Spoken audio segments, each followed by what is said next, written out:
سلام كومنت عليكم حبايبي طلاب الثانويه العامه. فيديو بسيط جدا اوضح لكم الفرق ما بين الفعل في لو بريزون المضارع، لو فوتور بروش المستقبل القريب، لو باسي ريسون الماضي الحديث.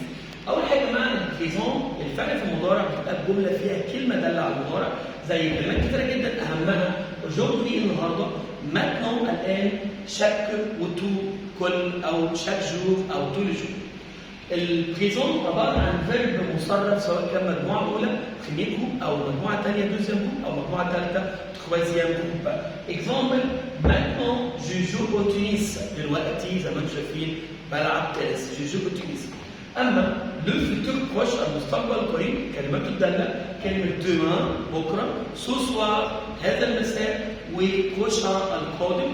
زي الاكزامبل ده جو في جوي انا سوف العب.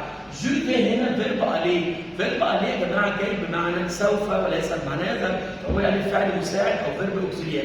الفيتور بروش جاي بعديه بيتكون من فيرب اليه زائد الفعل في المصدر، اكن بقول انا سوف او جو في جوي.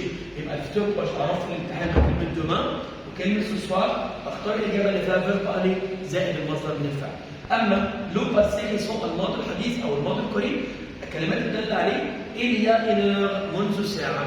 Je viens de jouer أنا كنت بلعب. Je viens de jouer أيوه الماضي القريب بيتكون من فيرب فينير اللي جاي بمعنى أنا كنت أو كنت لسه، هو جاي هنا فيرب أوكسيليار يعني مش جاي بمعنى يأتي، هو يحول لك بس الفعل من المصدر للماضي. هتقول je viens de jouer كنت بلعب. مثال يقول لك اختار دومان ولا il y a une heure ولا aujourd'hui بكرة ولا منذ ساعة ولا اليوم. Je vais faire du sport أنا هعمل رياضة، هتبقى الإجابة دومان، لأن زي ما احنا شايفين الفيرب هنا عبارة عن فيرب عليه بلس انفينيتيف زائد الفعل في المصدر. يبقى البريزون الفعل في المضارع، الفيتور بروش فيرب عليه زائد المصدر، الباسي ريسون الماضي الحديث فيرب فينير مع حرف الجر دو زائد الفعل في المصدر.